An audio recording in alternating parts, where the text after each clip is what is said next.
Okay, so high level stuff, really very similar ideas to what was in the standard level topic, but uh, just taking it to a slightly extended level. But the principles are still the same, so as long as you've got your Hess's cycle and ideas in place, things like lattice enthalpies and hydration enthalpies shouldn't be too big a problem for you.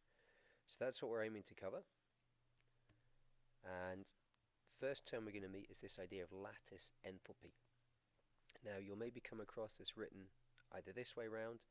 You might also come across it written as the reverse process,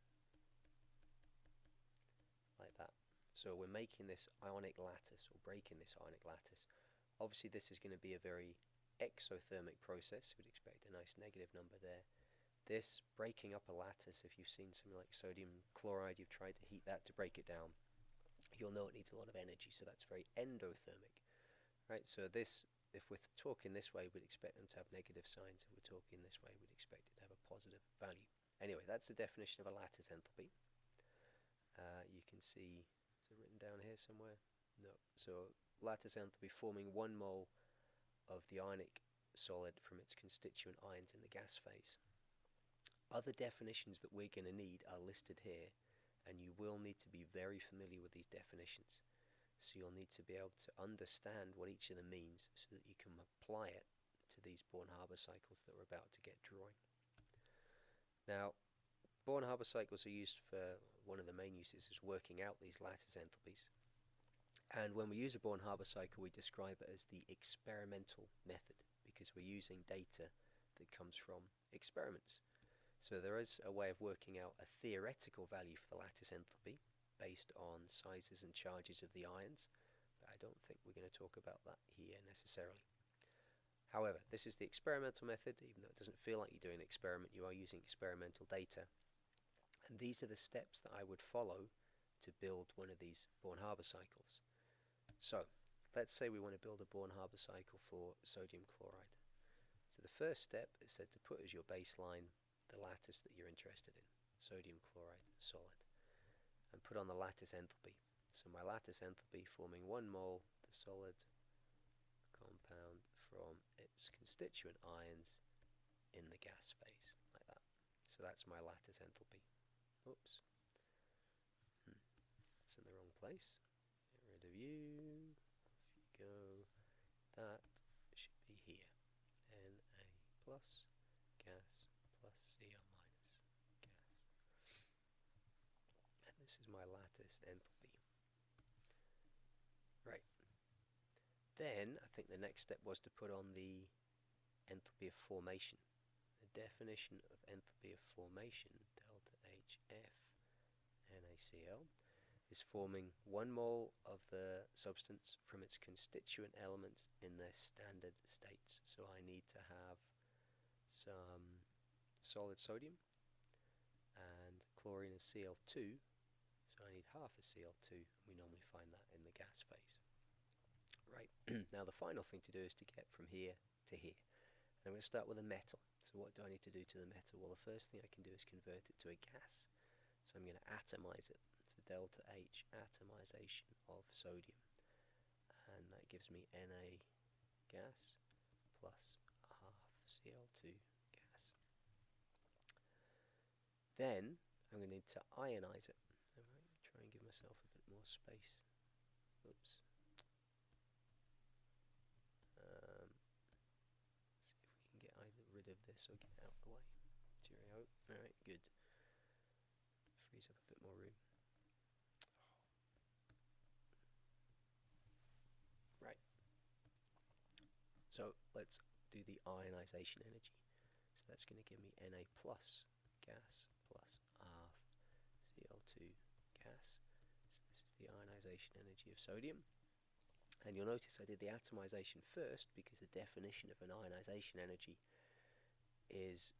involves it being in the gas phase. Right, so that's that done. Now my chlorine is chlorine molecules. I need it to be chlorine atoms or ultimately ions.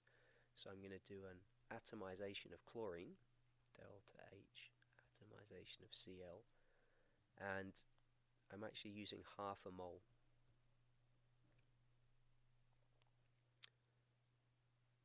So now whilst I'm kind of starting with half a mole of chlorine, I'm actually forming a mole of chlorine atoms is what I want. So that fits my definition, so I can just use the enthalpy of atomization as is. You could also, for this bit, use half of the bond energy, right? It would be the same way of doing it. Okay, so that's going to give us, still got an Na+, that's not changed. And that now gives us our Cl atoms in the gas phase, which is what we're looking for. So as I said, check the definition, you're forming 1 mole of chlorine atoms, so it fits for the enthalpy of atomization. It would also work if you thought in terms of the bond energy, if you look at what their definition that would be, but you would be using half of the bond energy. Right, now, we've got to get from here to here. There's one thing left to do, and that's to do an electron affinity for the chlorine, because I need to add 1 mole of electrons to the chlorine atoms to get Cl minus. And I've made what I need to here. Now you'll notice that some of the arrows go up, some of them go down. The ones pointing up are the endothermic processes, take in energy, right? So making the sodium solid into sodium gas, ionizing the sodium, atomizing the chlorine. But then coming down the way, things like this are exothermic, the electron affinity. So this chlorine atom will pick up some electrons. Interestingly, this process, whoops, if you ever have to draw that, a second electron affinity would be endothermic, because you're putting together 2 negative charges. Right? You'll maybe come across that in another chart, in which case you'd have your first one going down, your next one going up, and then you'd have your lattice energy going down like that. It's maybe a bit confusing. Anyway, we can take the data, the information there, and here's another example. Calcium fluoride, you can see the similar chart layout, quite a bit neater, but what we've done is put actual values in, and then when you come to work out your lattice enthalpy, you can say that going this way, you just need to find 2 ways around the cycle, because this is now kind of Hess's law stuff, is going to be the same as going that way. And the reason I like to choose these 2 routes is because I don't have to then change the sign of anything, because I'm always going to be moving with the arrows, so I can just take the values as they are. If I put that into an equation, so this way is equal to all of these, then I can solve it for the lattice enthalpy and get my value out like that. Right. One other thing that we need to talk about is lattice enthalpies, hydration enthalpies. So hydration enthalpy, you can see here, it's involving dissolving gaseous ions, and between the 2 of them we can use these ideas to work out an enthalpy of solution, so the enthalpy change when something dissolves in water. And there's kind of this balance between the 2, that you usually get energy out when you dissolve up these ions, because the polar water molecules will interact with them and form forces of attraction. But there's also an energy consideration in terms of the lattice. Right, the lattice enthalpy must also be considered. So when you come to dissolve it, you've got to put energy in to break the lattice, whilst you get energy back from the water solvating these. So if we think of a polar water molecule, we know that one end is slightly negative, one end slightly positive. And if we think of our, what's going on? If we think of our OH minus, then we can also have our polar water molecule the other way around. That's skipping around very annoyingly. And we get interaction like that. So there's this balance between the 2 things. And if you look at these figures in your data booklet, you will be able to see that this relationship holds according to Hess's law. And so if we do a little worked example on that now, so we set ourselves up with a Hess cycle. So we're going to have MgCl2 solid. You can look back at the diagram on the last page. That's going to give us Mg2 plus aqueous and 2Cl minus aqueous. That's what would happen if it dissolves. So that is our enthalpy of solution. And then I've got here a lattice enthalpy, which is your Mg2 plus gas plus 2Cl minus. You can see how important these definitions are for remembering what to write there. And then up here I've got my hydration enthalpy. Right, so what I need to do then is put my numbers in. I can say, well, going this way is going to be the same as going that away. So my enthalpy of solution is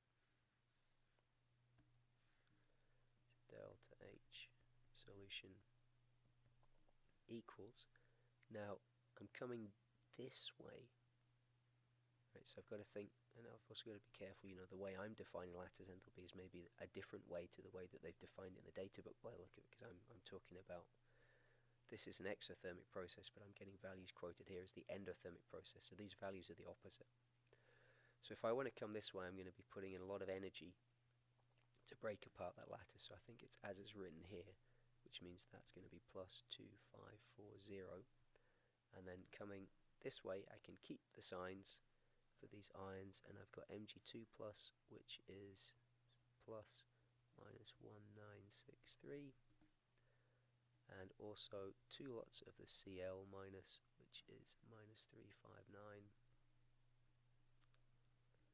And if I solve that, I think I get minus 141 kilojoules per mole. So finishing up, two factors that will affect the lattice enthalpy. So if we think of some examples of substances, if we compare, say we compare calcium fluoride, which we've got some data with here, with lithium fluoride, which we've got data here, you see the calcium's much bigger lattice enthalpy, much stronger lattice, and that's because we're dealing with a Ca2+. So if we've got greater charges, we tend to see the lattice enthalpies are bigger. You can also have a look down here and see what that means for hydration enthalpies in terms of charge. Oh, yeah, we've got some stuff here on, so here's a singly charged ion, there's a doubly charged ion. You can see it also has an impact on the hydration enthalpy. And size, the smaller the ions are, the stronger the lattice enthalpy. So again, if you do this comparison here, fluorine is the smallest, iodine's, or iodide, sorry, fluoride's going to be smallest, iodide's going to be largest. You can see there that as we have a smaller ion, then we also have a stronger lattice, and we can see the size, how it affects the hydration enthalpy. If we've got a smaller ion, so that's smaller than this one, we have a greater hydration enthalpy, and then you can work out what that might mean in terms of how likely something is to be soluble. Great, there we go, done.